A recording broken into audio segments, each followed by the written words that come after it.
जितने भी बच्चे यूपीपीसीएस 2023 को आप टारगेट कर रहे हो, अगर आपको देना है ये एग्जाम, ठीक है, तो उसके लिए आपके पास नवंबर से फिलहाल ये टाइम है। नवंबर 15 दिन मान लेते हैं चला गया आपका, 15 दिन फिर भी आपको बचते हैं। नवंबर का 15 दिन से लेकर के दिसंबर, जनवरी, फरवरी, मार्च, अप्रैल और मई तक। मई लास्ट है, जून में जहां तक है एग्जाम होंगे, ठीक है। जून का कितना दिन बचेगा वो भी हटा दो। फिर भी अगर हम देखें तो आपको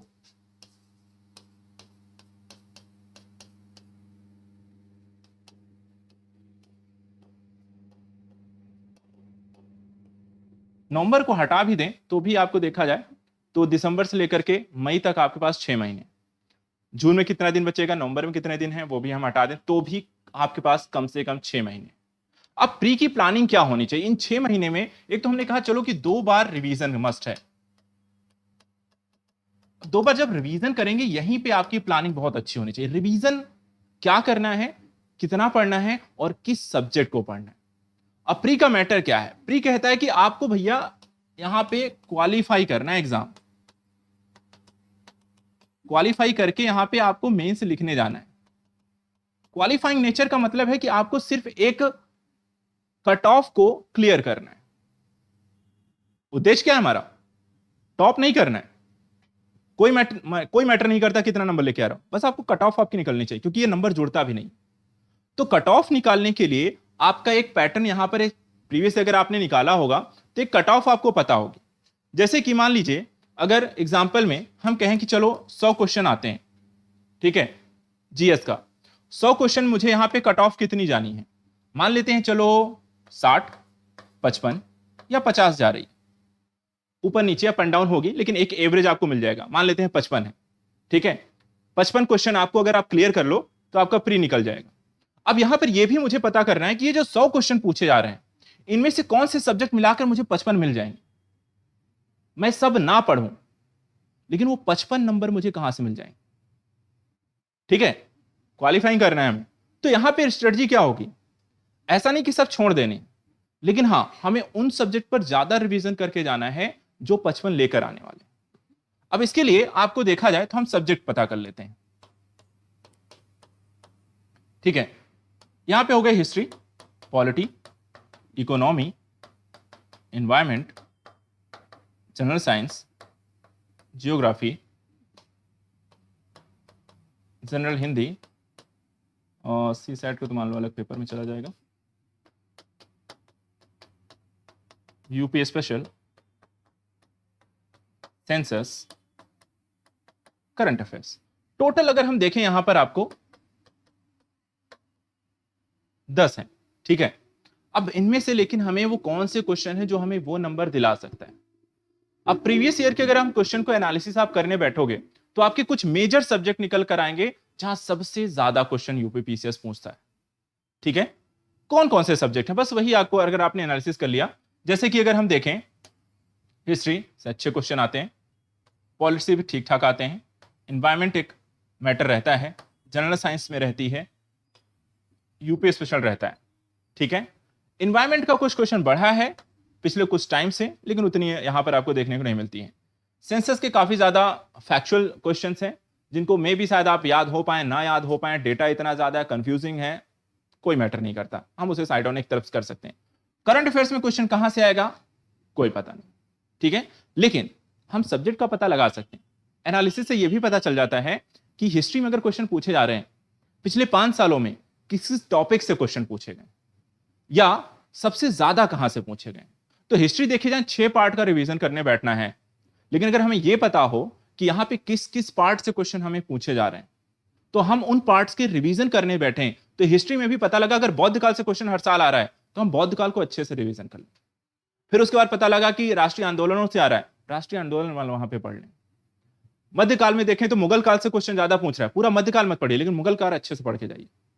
भाई कि आपकी पूरी हिस्ट्री नहीं, हिस्ट्री के उन पोर्शन पे फोकस करो जहां से क्वेश्चन निकल रहे हैं।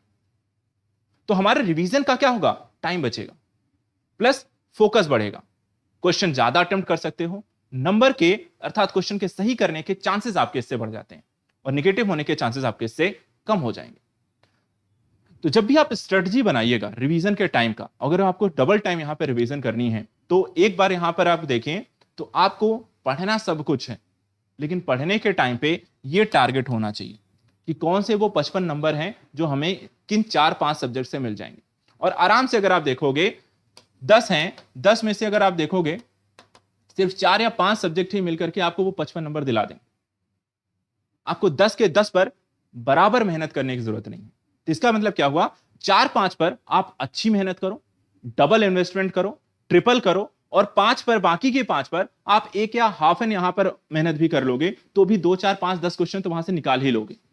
अर्थात अगर आप यहां पर बाकी के 5 पर मेहनत करके आप 45 से 50 क्वेश्चन यहां पे हल कर सकते हो 55 में से, और बाकी के यहां पर आपने थोड़ी सी मेहनत की है, वहां से 50 में से आप 15 से 20 भी निकाल लोगे तो भी सरप्लस निकल जाओगे। ठीक है, तो बैलेंस, स्ट्रेटजी, प्लानिंग, ये सब बहुत मायने रखता है। और प्लानिंग का मतलब ये नहीं टाइम टेबल सेट कर लेना, प्लानिंग का मतलब ये होता है कि आपको एग्जैक्टली पता हो कि कहां पर क्या काम करना है, किन सब्जेक्ट पर मेहनत करनी, किन पोर्शंस पे मेहनत करनी। लोग यही धोखा खाते हैं, आप लोग यही गलती करते हो, हर स्टूडेंट यहां पे गलती करता है। वो पढ़ता क्या है, हिस्ट्री को भी उतना ही पढ़ता है जितना एनवायरमेंट को पढ़ता है, साइंस को भी उतना ही पढ़ता है जितना ज्योग्राफी पढ़ता है, लेकिन प्री के लिए ये सही नहीं है। प्री के लिए आपको 3 महीने में हमें यहां पर फोकस होके सिर्फ यही काम करना है, उन चीजों को खंगालिए, निकालिए और पढ़िए। यहां पर कंपलसरी क्या है, रिवीजन सबका है, लेकिन स्मार्ट रहना है, और स्मार्ट रहने में आपको अपने वो 55 नंबर निकालने हैं एनी हाउ। और उसके लिए हिस्ट्री भी पढ़िए, पूरी पढ़िए, लेकिन जब उन पोर्शंस पे पहुंचिए, उनके मेजर हाइलाइट्स, पॉइंट्स की, उनको याद करने के डेवलपमेंट पर काम करिए कि वो चीजें उन पोर्शन से कुछ भी गलत नहीं होना चाहिए। पूरा मध्यकाल पढ़ रहे हो लेकिन मुगल कालीन जैसे पहुंचे, वहां पर फोकस हो जाए, वहां पर अपनी स्ट्रेटजी चेंज करिए, वहां पर उनके कोर पॉइंट्स निकालिए, जो भी कर सकते हो जो आपको मुगल कालीन याद रखने में हेल्प करे। पूरा आधुनिक पढ़ रहे हो लेकिन आंदोलनों पे पहुंचिए, वहां फोकस हो जाइए। वो तभी होगा जब आपको एग्जैक्टली पता होगा कि कहां पे मेहनत करनी। नहीं तो हिस्ट्री में हड़प्पा भी उतना ही पढ़ रहे हो जितना आप यहां पे स्वतंत्रता के पश्चात की स्थितियां पढ़ रहे हो। क्या फर्क है, क्वेश्चन कहां से आ रहा है आपको पता ही नहीं। ये बात वही हो गई कि आपको मेहनत कहां कितनी करनी है ये आपको पता होना चाहिए। तो सभी लोग जिनको भी एग्जाम देना है, इन 6 महीने की अपनी प्लानिंग में इस चीज का ध्यान रखिएगा कि रिवीजन करना है, लेकिन रिवीजन में हमें इस चीज को क्लियर करके चलना है कि मुझे ये एग्जाम एनी हाउ क्लियर करना है। ये बोल सब देता है कि सर मैं, आपने बोल दिया है तो सर मैं मेहनत करूंगा, सर कुछ भी हो जाए मैं निकाल दूंगा। कैसे निकाल दोगे, बोलने से हो जाता। जहां कौन नहीं बच्चा बोलेगा कि सर मैं नहीं निकालूंगा, लेकिन क्या सबका निकलता है? नहीं निकलता। रीजन क्या है? डिफरेंस, आपकी मेरी सोच में डिफरेंस, आपके मेरे पढ़ने में जो डिफरेंस है, आपके मेरे जो तरीके में डिफरेंसेस है, वही डिफरेंसेस उस रिजल्ट में दिखता है। कोई निकल जाता है और कोई रह जाता है।